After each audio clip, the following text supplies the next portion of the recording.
ఏ కోరికతోనైనా చెయ్యవచ్చు.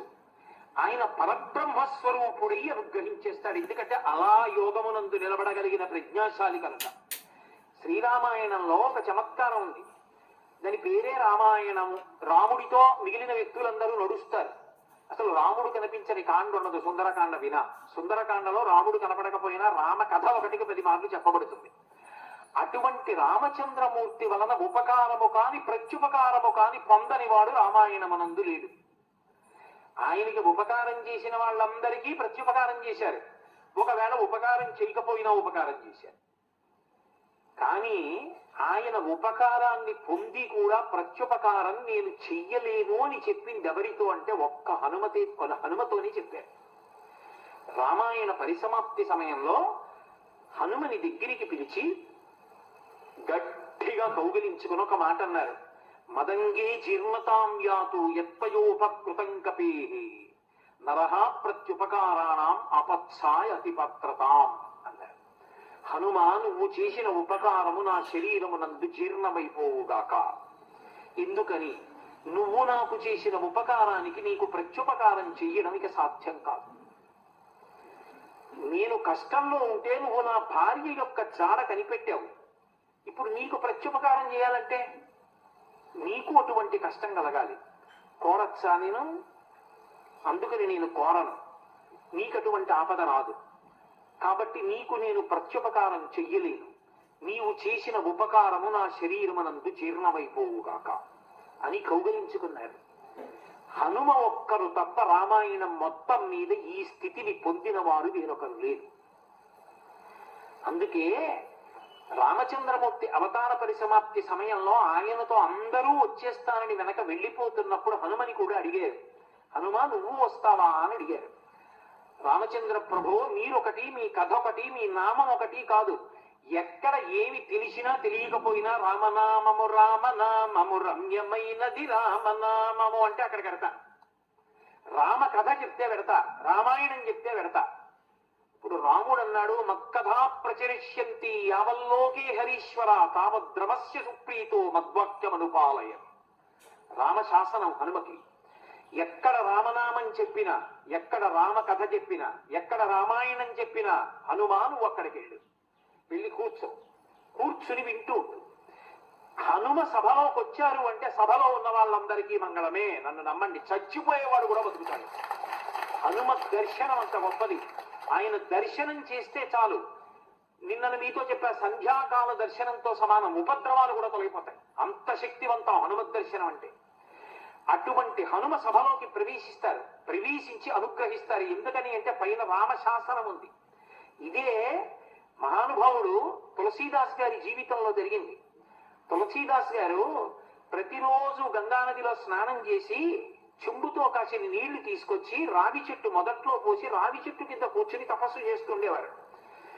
ఆ రావి చెట్టు మొదట్లో గంగ నీళ్లు పోస్తుంటే గంగాజలం తగిలిందో ఏమో ఒక బ్రహ్మరాక్షసుడు పైనుంచి కిందకి దిగాడు. బ్రహ్మరాక్షసుడు అంటే ఎవరు అనుకుంటారేమో, వేదం చదువుకుని కూడా దొంగతనాలు లాంటివి చేసి బ్రతికిన వాళ్ళు బ్రహ్మరాక్షసులు అవుతారు. పతంజలి చరిత్రలో చెప్తారు. కాబట్టి అటువంటి బ్రహ్మరాక్షసుడు క్రిందకి దిగి అన్నాడు, నువ్వు నాకు మహోపకారం చేశావు. ఎప్పటి నుంచో ఈ చెట్టు మీద పడున్నాను. నువ్వు గంగాజలాన్ని తెచ్చి ఈ చెట్టు మొదట్లో పోసినప్పుడు గంగాజల స్పర్శ చేత నా పాపం శమించింది. నేను సాధారణ రూపాన్ని పొందాను. నీకు నేను ప్రత్యుపకారం చెయ్యాలనుకుంటున్నాను. నీవు రామదర్శనం కోసం పరితపిస్తున్నావు. నీకు రామదర్శనం కావాలి అంటే చేయించగలిగిన వారు హనుమ ఒక్కరే. హనుమ రోజు వస్తుంటారు.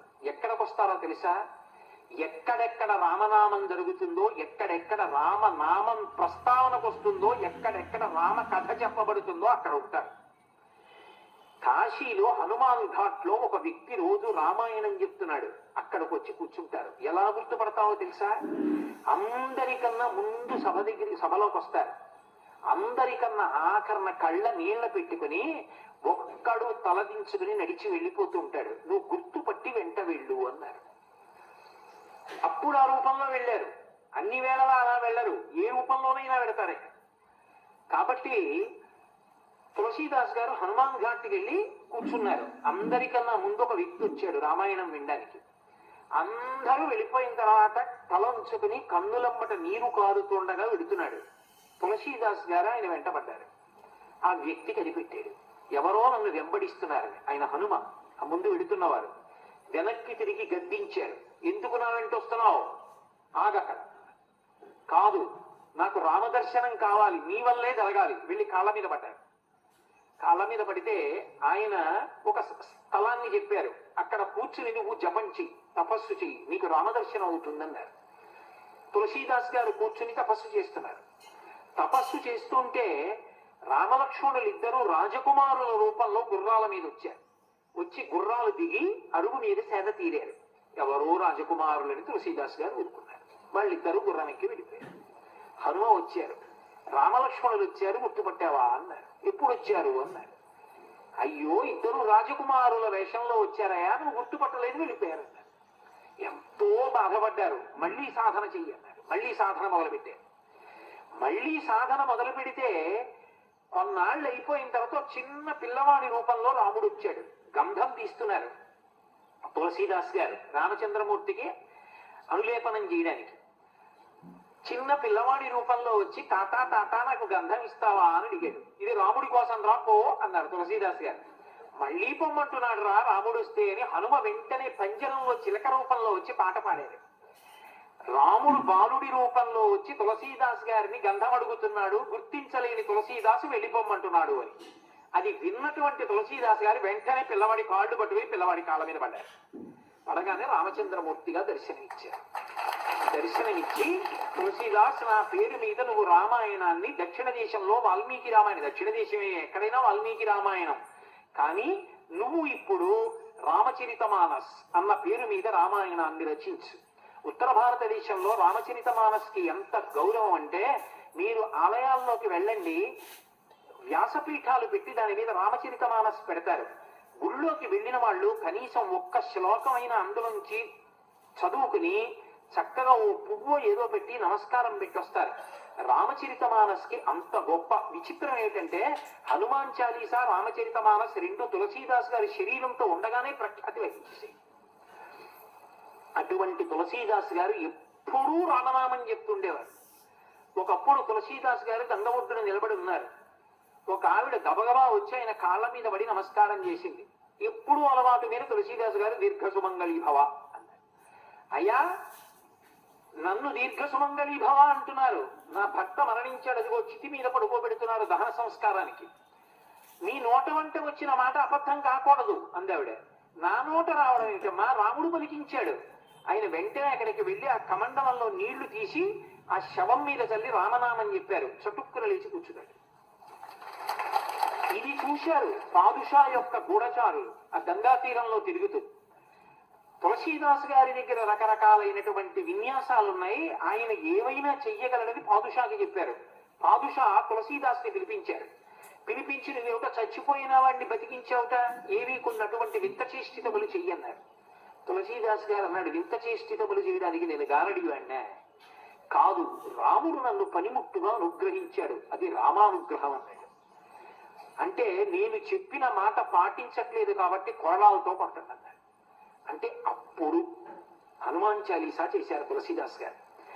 కళ్ళు మూసుకుని హనుమని తెలుసుకుని హనుమాన్ చాలీసా చేస్తుంటే భటులు వచ్చి కొరడాలు పట్టుకుని కొట్టడానికి పైకెత్తుతున్నారు. ఆశ్చర్యం ఏమిటంటే, ఆ రోజున పాదుషా కోట అంతఃపురం అంతటా పెద్ద పెద్ద కోతులు వచ్చి ప్రతి సైనికుడి చెయ్యి పట్టుకున్నాయి కదలకుండా. పాదుషా భయపడిపోయి సింహాసనం దిగి కిందకొచ్చి తులసీదాస్ గారి కాళ్ళ మీద పడ్డాడు. అప్పుడు ఖచ్చితంగా పూర్తయిపోయింది హనుమాన్ చాలీసా. ఆ తులసీదాస్ గారి చదివినప్పుడు అన్ని కోతుల రూపంలో వచ్చి ఎదురుగుండా హనుమ నిలబడి కాపాడారు తులసీదాస్ గారిని. అందుకే అప్పటికీ ఇప్పటికీ ఎప్పటికీ కూడా హనుమాన్ చాలీసాకి అంత శక్తి. తులసీదాస్ గారు ఎప్పుడు మాట్లాడుతూ ఉండేవారు స్వామి హనుమతోటి. రామాయణ రచన చేసేటప్పుడు, రామచరితమానస్ రాసేటప్పుడు ఏ ఏ ఘట్టం దగ్గరికి వచ్చేటప్పుడు ఆయా ఘట్టం దగ్గర మళ్ళీ హనుమకి చదివి వినిపిస్తూ ఉండేవారు. హనుమ అంతా చదివి సరైనట్టుండేవారు. అబ్బో, ఇన్ని చమత్కారాలు వాళ్ళిద్దరి మధ్యలో, ఇన్ని విశేషాలు జరిగాయో తులసీదాస్ గారికి హనుమకి. అంతటి గొప్ప అనుబంధం. అందుకే హనుమ గురించి తులసీదాస్ గారు ఏవి చెప్పారో అవన్నీ కూడా అద్భుతమైనటువంటి విషయాలు. రామచరితమానస్ అంత గొప్ప గ్రంథం. తులసీదాస్ గారిని అనుగ్రహించారు. మహానుభావుడు స్వామి హనుమ అనేకమైనటువంటి అవతారాల్లో ఈ లోకంలో వచ్చి ఎందరినో అనుగ్రహించారు. వారు వచ్చినటువంటి అవతారములు ఎన్నో ఉన్నాయి.